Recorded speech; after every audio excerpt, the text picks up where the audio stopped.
Not your average tabletop. Woohoo! Hey everyone, welcome back to Not Your Average Tabletop. I'm Mac. And I'm Zach. And today you are joining us in our alphabet soup journey. Yes. We're not learning the alphabet, we are playing the alphabet.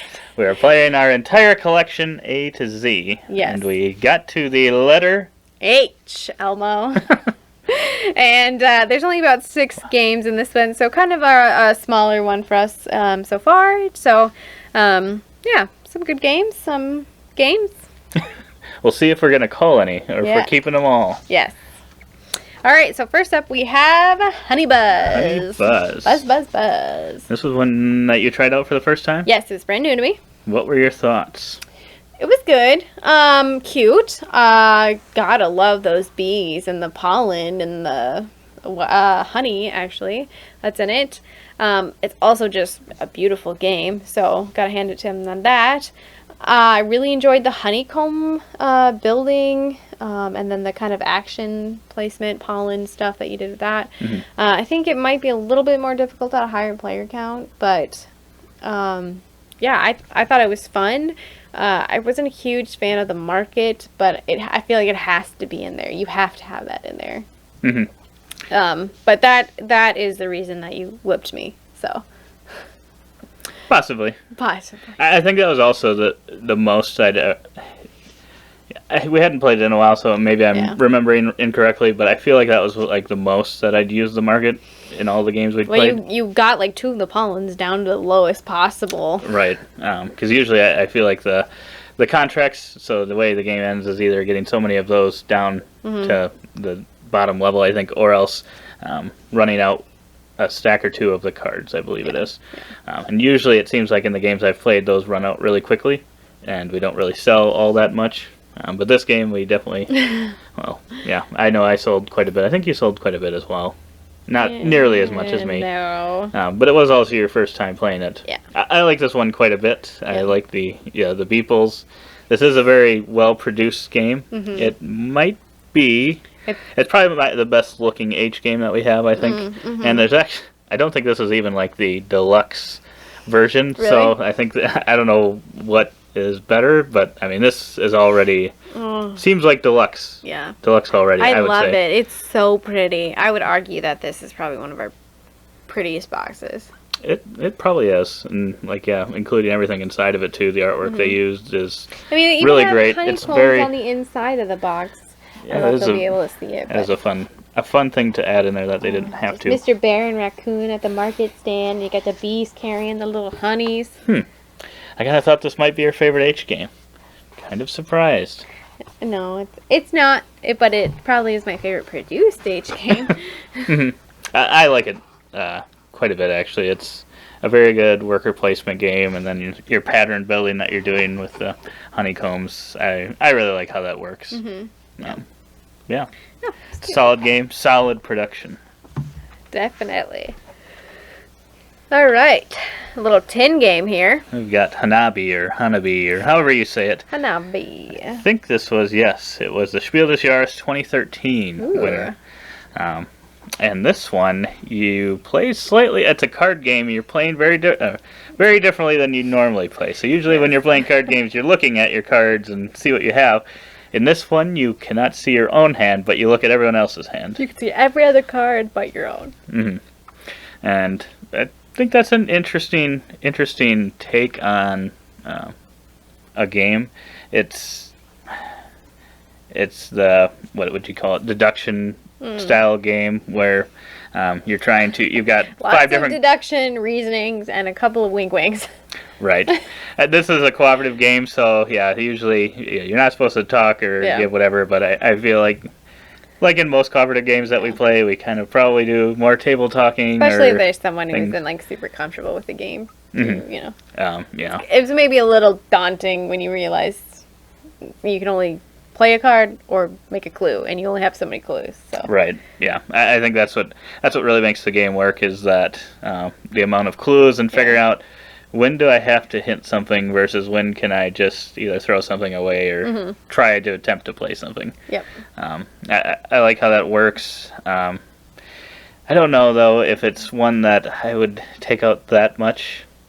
I don't know. I feel like I have to be in the right mood for it. Yeah. We used to take it out quite a bit when I Mm-hmm. think it was newer and we didn't have quite a big collection. But now, you know, we've got other choices if we're going to pull out a game. You know, we have like the Crew or something that maybe is more approachable for most people. So. Mm-hmm. Yeah. I would agree. 'Cause I think this one too, I think it's versus some of the cooperative games where you can do some table talk. I think when you do a table talk or do something slightly off in this one, I think it kind of just gives things away a lot more than some of those other cooperative games. Yeah. So that would be the only thing. But otherwise, it's a solid game. Yeah, no, I really enjoy playing it. And I actually am thinking we should probably play this again sometime with Taylor and Kristen. They originally introduced it to us, and I don't think we've played it with them in a long time. So I'd like to see if we'd gotten better at it. I doubt it, with our lack of practice over the years. What do you mean? But yeah, I could see that one being, so I think we're going back and calling things at the end of the series. I could see that one leaving. I'm sorry, what? What? I could see it leaving. It's so small. It is small. There's no reason to call it. Okay, well, we'll revisit that in 2 games. Oh. We will revisit that in 2 I stepped in it. I stepped You in dug it. your own hole, woman. I stepped in it. Okay, now we are getting to the next H game, which now I think I know what your favorite H game is. Yes. It's hard to be when it's in my top 20. It's kind of on the paper that you have here. It was kind of scribbled. And I totally forgot, and I was thinking it was a different game. Got confused. I So just yeah, spelled it wrong. No. So this is Hadara. You can talk about your favorite game. Oh, okay. Well, so it plays over 3 rounds, and each round has 2 sub-rounds. It's called an epoch and phases in the actual game, but for simplicity's sake. And in the first round, you are you get the choice between 2 cards, and there's, I think, 5 different color cards, you know, that represent a certain type of thing. It corresponds to like a track where you're, it's a certain You've got amount. 4 different tracks that you're kind of working on at once, and they all represent Yeah. different things. Something related to the card.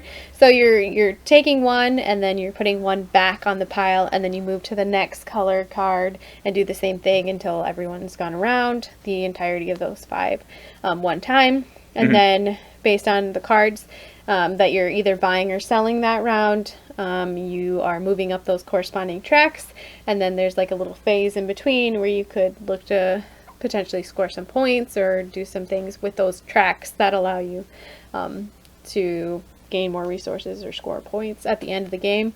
And then you go into the second round, and instead of drafting cards, you choose one of the top 5 facing cards from those different colors, and you choose to buy or sell it. You can't look at the whole stack, you just have to choose based on what's on top. So kind of and those kind of just it switches it up a little bit, and I think it makes it interesting because, you know, there's one other card, you know, in there that you didn't choose, and so you can maybe think about that or just kind of wait and see what comes up, and then at the end of those 3 rounds you tally your points based on all of the scoring possibilities that you can do, and call it game. There are a couple of cool things about this game that I really like, and that is when you buy a card of a color, that will decrease how much you have to pay for the next card of that same color.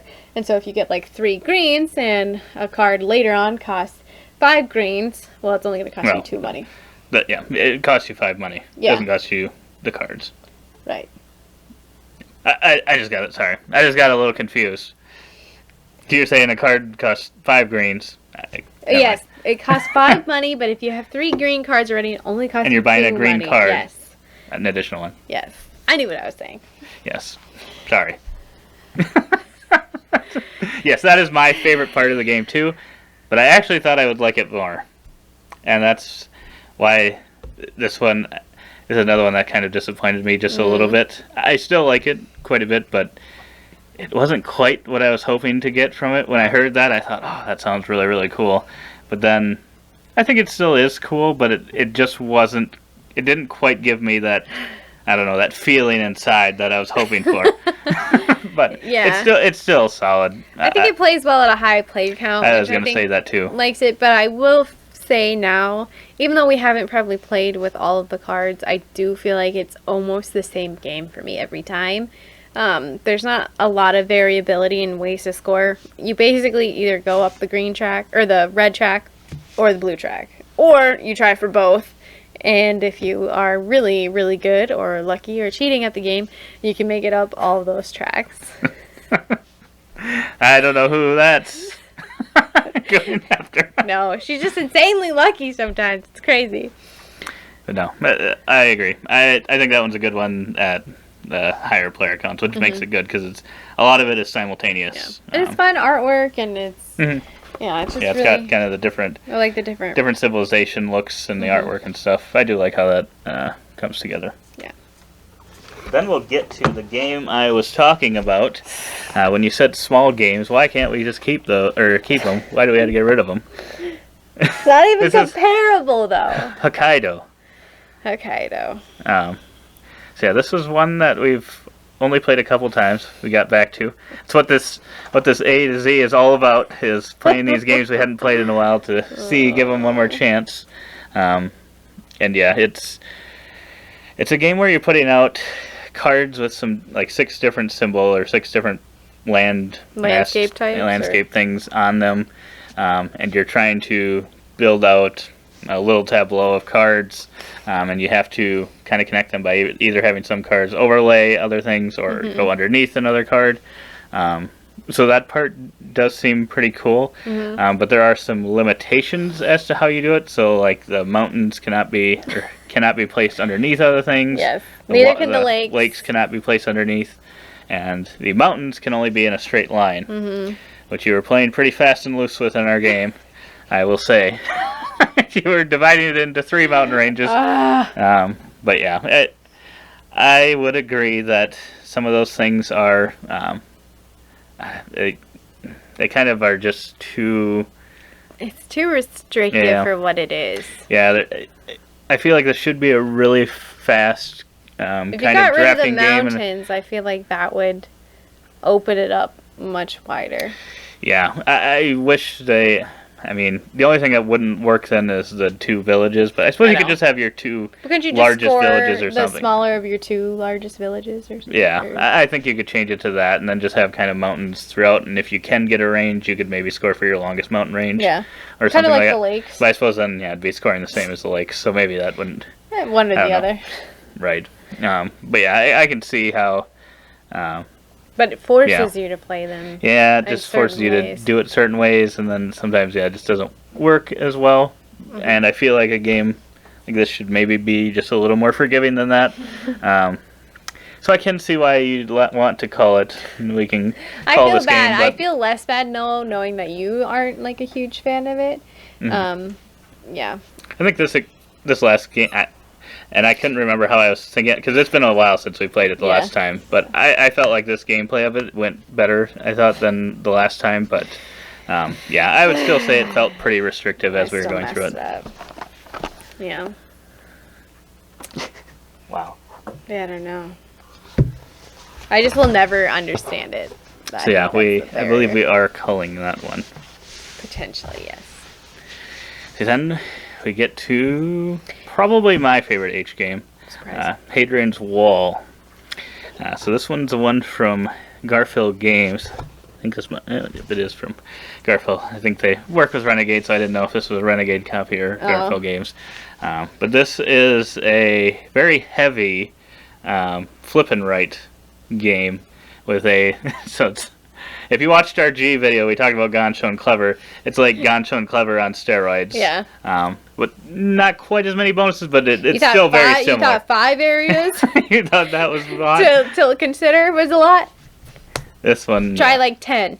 Yeah, this one has definitely a lot going on for one of those games. Yeah. And unlike a Gone Shown Clever or something like that, Silver and Gold or one of those, where you could maybe play it a couple times in a row and without thinking about it, this one is one you probably wouldn't do that. Yeah.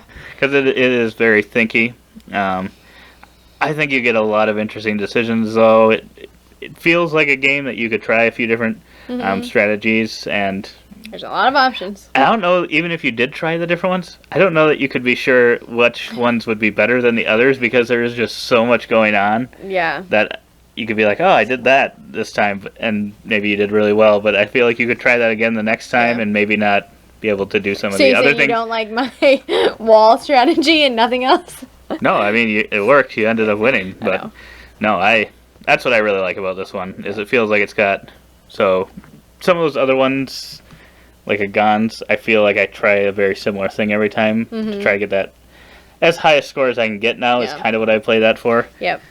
Whereas this one, I am still playing for a high score, but I have no clue what would even be the best thing to go after first, or to which order you want to fill stuff in. There seems to be am not sure. Good way to. There is a lot going on, but I still, even though there is all that going on, I really love the game. Yeah. And it was my first playthrough, and Zach's like, I don't know if you're going to like it. It's a little heavy. I thought it might be too much. I actually really liked it. I did steer clear of the couple of areas I wasn't so sure how they played. I was kind of like, I'm just not going to touch those. Yeah, this is one that I ended up playing solo. I don't usually play solo games, and I'll say in my games of it, I was doing that as well. Like, the first game, there were a couple areas I wasn't so sure on, so I just avoided those, and did not feel like I was missing like part of the experience. Nope. And then kind of explored those in future games. So I can totally see that. In your first play, I don't expect you to explore everything. Otherwise, I don't know that you do that well if you tried to. I don't know if you really can do everything. Can you? I don't know. You have to really make good use out of. And be lucky on there's that a lot of bonus boxes and stuff, but I would think you'd have to really do well at managing, like, okay, I've got to use this to do this, and time things really well. Yeah. That's part of the game too, because some of the things you can only do like once a round, so you kind of want to time some of those things exactly right. Yes. Otherwise, you miss a round and then you can't do something. I really like that. That happened to me at the end. I accidentally spent some of my people too early, and then I was like, oh no, I've just messed up the whole end game that I was gonna do. So. I really like the decisions in that one. Yeah, it's good. We come to our last H game.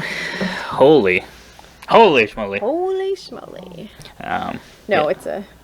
Yeah. Nothing. This is one from Floodgate Games. I think it's our only Floodgate game. One that you like, though, from Floodgate is Sagrada. Oh, okay. They do that one as well. But yeah, this one is another... They have a good artist if they're on staff. Or ooh, we got Vincent Dutrait artwork here. This is probably the only Vincent Dutrait artwork I actually like. Wow. Savage. Well, usually his artwork isn't this colorful, I don't think. I'm sure there's other stuff that I would like if I saw it. Okay. But the few that I have seen, something about it that just doesn't hit me the right way. I don't know. One does. But a lot of people like his artwork. But this one does. Yeah, I do like this one. But yeah, enough about the artwork. Yeah. But yeah, this one was one that I thought would be interesting because it's kind of a pattern building game with 3 levels. It's like when if you've watched The Big Bang Theory and you see 3D the 3D chess or whatever with the multiple boards. It's kind of what it makes you think of. Yeah. But it's not that thinking of a thing. And you're just throwing out paint kind of thematically, putting out tiles based on, you've got these cards with a certain pattern on them, and you throw out the paint in that pattern and put it on the level you're currently on. Or if you're on a second or third level, then it'll throw and it'll drop down until it can't move down. Yep. The paint will stop. Right. And you can, I think, hit people with the paint as well. Yes. But yeah, I don't know that we'll keep this one. Yeah, I don't know. I was hoping, just because of the table presence it had, I was hoping to like it a little bit more, and the fact that it was colorful. Cool it looks like no other game we have really. It's got that 3D element to it. So I just wish it was a little better of a game.